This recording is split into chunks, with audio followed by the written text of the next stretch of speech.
Bismillahirrahmanirrahim. Assalamu alaikum. My name is Bilal Farsi. I am your chemistry teacher. Welcome to universal learning. जैसा कि आपको पता है कि हमने मैस स्पेक्ट्रोमेट्री वाला आर्टिकल स्टार्ट किया हुआ है, तो उसमें से हमने कुछ चीज़ें कवर कर ली थी, जिसमें से मैस स्पेक्ट्रोमेट्री क्या होती है, मैस स्पेक्ट्रोमीटर क्या होता है, मैस स्पेक्ट्रोमेट्री का प्रिंसिपल क्या है, मैस स्पेक्ट्रोमेट्री की टाइप्स क्या हैं, ये चीज़ें हमने लास्ट वाले लेक्चर में कवर की थी। मैस स्पेक्ट्रम के बारे में भी हमने लास्ट टाइम डिस्कस कर लिया था। तो इस लेक्चर में हम क्या करने जा रहे हैं, टेम्परेचर मैस स्पेक्ट्रोमीटर को डिस्कस करने जा रहे हैं। जैसा कि आपको पता है कि मैस स्पेक्ट्रोमीटर एक ऐसा इंस्ट्रूमेंट है जिसकी मदद से हम क्या कर सकते हैं, आइसोटोप्स के एग्जैक्ट मैसेज और एग्जैक्ट रिलेटिव अबंडेंस फाइंड कर सकते हैं।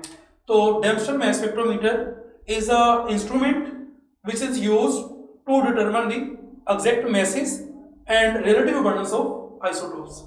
तो इसके कुछ स्टेप्स हैं, उन स्टेप्स को हम वन बाय वन देखेंगे। 5 स्टेप इसमें इन्वॉल्व होते हैं, उन स्टेप्स को हम बारी बारी देखते हैं। इसमें सबसे पहला स्टेप होता है वोलेटिलाइजेशन। फर्स्ट स्टेप आ गया वोलेटिलाइजेशन। वोलेटिलाइजेशन या फिर इसको एक और नाम दिया जाता है, इसको वेपोराइजेशन भी कहते हैं। वेपोराइजेशन, वेपोराइजेशन यानी सबसे पहले हम करते हैं क्या है, हमारे पास जो भी सैंपल है, सैंपल हमारे पास सॉलिड फॉर्म में है या लिक्विड फॉर्म में है, सैंपल सॉलिड फॉर्म में है या फिर लिक्विड फॉर्म में है, उस सैंपल को हमने कन्वर्ट करना होता है सॉलिड या फिर लिक्विड। उस सैंपल को हमने वेपर में कन्वर्ट करना होता है।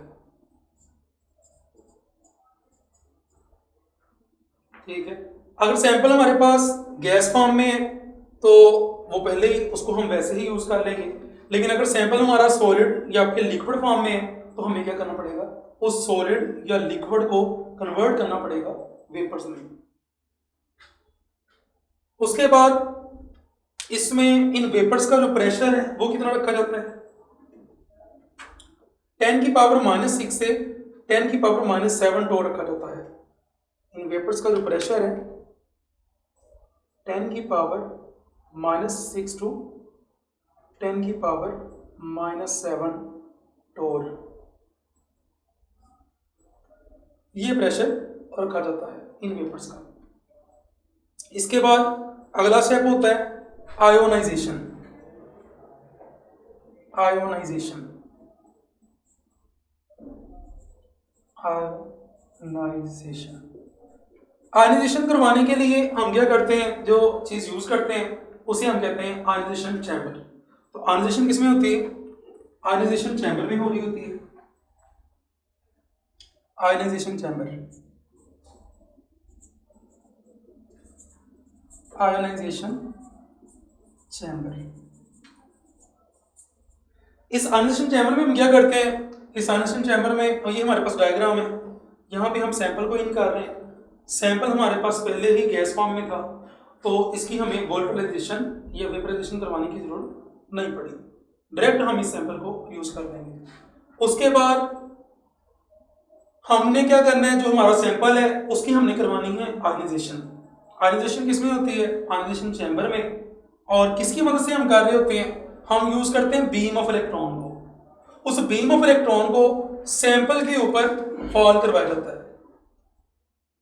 सैंपल के ऊपर। तो उस सैंपल के ऊपर जब बीम ऑफ इलेक्ट्रॉन को फॉल करवाते हैं तो वो सैंपल हमारा किस में कन्वर्ट हो जाता है, पॉजिटिव आयंस में कन्वर्ट हो जाता है, पॉजिटिव आयंस में कन्वर्ट हो जाता है। तो हमने करना क्या है, आयनाइजेशन के दौरान जो आयनाइजेशन हमने करवानी है, इसमें हम अपने सैंपल को, जो कि हमारे पास एटम है या फिर मॉलिक्यूल है, उसको हमने क्या करना है, आयन की फॉर्म में लेकर आना है, उससे पॉजिटिव आयन बनाना है, पॉजिटिव आयन, जिसे हम केटाइन का नाम भी देते हैं, केटाइन। ये काम कैसे होगा, high energy beam of electron को यूज करते हुए। तो यहाँ पे हमने क्या करना है, high energy beam of electron use करनी है, high energy beam of electron, ये यूज करेंगे। तो हमारे पास एटम या मॉलिक्यूल किस में कन्वर्ट हो जाएगा, पॉजिटिव आयंस में कन्वर्ट हो जाएगा। उसके बाद हमने क्या करना है, ये हमारे पास आयनाइजेशन हो जाएगी, पॉजिटिव आयन बन गए, ठीक है। उसके बाद हमने क्या करना है, अगला स्टेप होता है एक्सेलेरेशन। एक्सेलेरेशन एक्सेलेरेशन का मतलब तेज करना, स्पीड अप करना, यानी ये जो पॉजिटिव आयंस बने हैं इनको हमने क्या करना है, स्पीडली आगे की तरफ मूव करवाना है। तो एक्सेलेरेशन करने के लिए हम क्या यूज करेंगे, हम यहाँ पे यूज करेंगे इलेक्ट्रिक फील्ड को। दो चीजें यूज होंगी, एक यूज होगी negative charge grid, negative charge grid. Negative charge grid ये लगी हुई है, ये परफोरेटेड होती है, ये पॉजिटिव आयंस इस परफोरेटेड ग्रिड में से गुजरेंगे और गुजरने के बाद आगे लगा हुआ है इलेक्ट्रिक फील्ड। दो प्लेट्स हैं, सर्कुलर प्लेट्स, तो उन प्लेट में से ये पॉजिटिव आयंस गुजरेंगे जिसे हम नाम दे रहे हैं इलेक्ट्रिक फील्ड का, इलेक्ट्रिक फील्ड। इस इलेक्ट्रिक फील्ड की अगर हम बात करें तो इस इलेक्ट्रिक फील्ड की दो जो प्लेट्स हैं इनको कितना वोल्टेज दिया हुआ है, इसका वोल्टेज है 5000 से 2000 वोल्ट। इतना वोल्टेज दिया जाता है इन दोनों प्लेट्स को। इतने ज्यादा वोल्टेज की वजह से क्या होता है, ये पॉजिटिव आयंस बड़ी स्पीड के साथ आगे की तरफ मूव करते हैं, एक्सेलरेट कर रहे होते हैं। इस तरह से हम क्या करते हैं, इन पॉजिटिव आयंस को एक्सेलरेट करवा रहे होते हैं।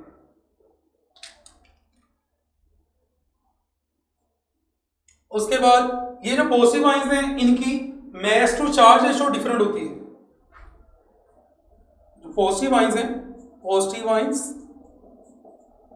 Have different mass to charge ratio, m/e value, यानी mass to charge ratio.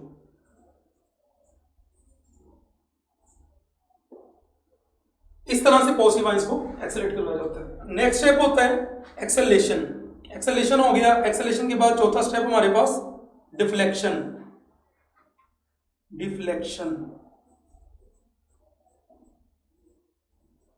Deflection हमने किसकी मदद से करनी है, मैग्नेटिक फील्ड की मदद से। इसके लिए हम क्या यूज करेंगे, मैग्नेटिक फील्ड यूज करेंगे।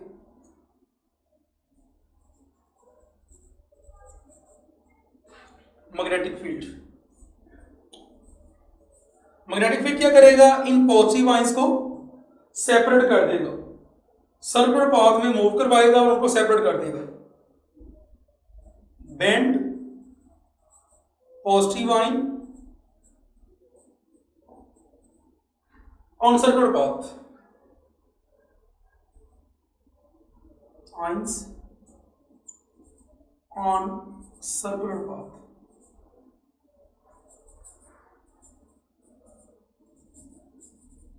और इसका काम क्या होगा मैग्नेटिक फील्ड का, ये मैग्नेटिक फील्ड है। मैग्नेटिक फील्ड का काम होगा कि जब ये पॉजिटिव आयंस एंटर होंगे इस मैग्नेटिक फील्ड में, तो magnetic field in positive ions को सेपरेट कर देगा। ये पॉजिटिव आयंस सेपरेट होते जा रहे हैं किस बेस पर, m/e वैल्यू की बेस पर। इस तरह से हम क्या कर लेंगे, इन पॉजिटिव आयंस को सेपरेट करते जाएंगे। तो पॉजिटिव आयंस को सेपरेट किसने किया, मैग्नेटिक फील्ड ने। कैसे किया, डिफ्लेक्ट करवा के। तो यहां पे हम क्या कर लेंगे, separation of positive ions, separation of positive ions on the basis of mass to charge ratio, on the basis of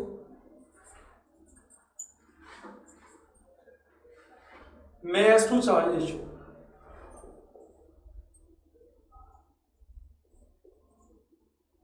mass to charge ratio। तो ये काम था मैग्नेटिक फील्ड का। तो ये भी, इसके ऊपर भी क्वेश्चन आ रहा होता है, किस तरह से मैग्नेटिक फील्ड डिफ्लेक्ट करता है पॉजिटिव आयंस को। इसका एक मैथमेटिकल रिलेशन भी है। मैथमेटिकल फॉर्म वो हम देख लेते हैं यहाँ पे। मैथमेटिकल फॉर्म,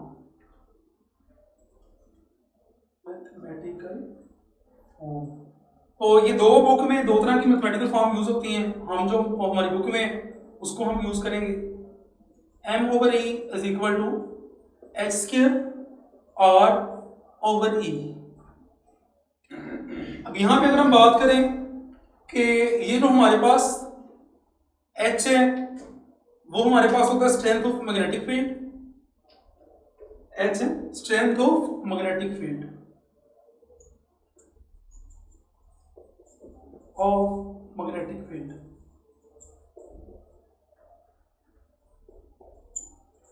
और अगर हम बात करें यहाँ पे E की, E जो है वो स्ट्रेंथ ऑफ इलेक्ट्रिक फील्ड है, स्ट्रेंथ ऑफ इलेक्ट्रिक फील्ड।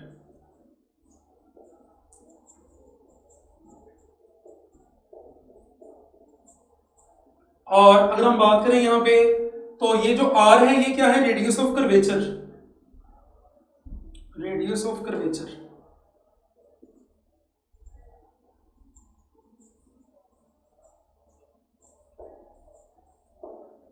तो जितना m/e जो है उसका डायरेक्ट रिलेशन होगा। अब यहाँ पे जो हमारी m/e वैल्यू है वो डायरेक्ट रिलेट कर रही है स्ट्रेंथ ऑफ मैग्नेटिक फील्ड के साथ भी, स्ट्रेंथ ऑफ इलेक्ट्रिक फील्ड के साथ भी। अब इसके बाद आगे हमारे पास आ जाता है इलेक्ट्रोमीटर। अब हमने क्या करनी, ये जो पॉजिटिव आयंस आए थे उन पॉजिटिव आयंस को कलेक्ट करना है, तो यहां भी हम लिख देते हैं कलेक्टिंग, कलेक्टिंग। इसके तीन नाम है, इसे हम आयन कलेक्टर भी कहते हैं, आयन कलेक्टर। इसे हम इलेक्ट्रोमीटर भी कहते हैं, इलेक्ट्रोमीटर। इसे हम एक और नाम देते हैं डिफ्लेक्टर, डिफ्लेक्टर। अब इसका काम क्या होता है इलेक्ट्रोमीटर का, इसका एक मेन काम है आयंस को कलेक्ट करना और करंट प्रोड्यूस करना। Electrometer produce current.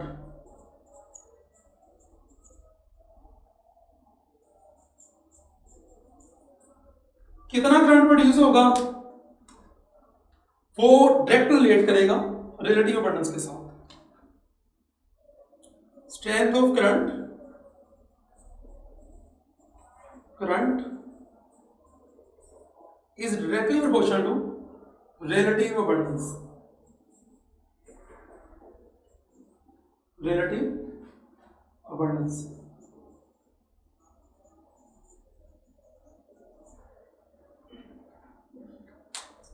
उसके बाद कंपैरिजन विद कार्बन 12,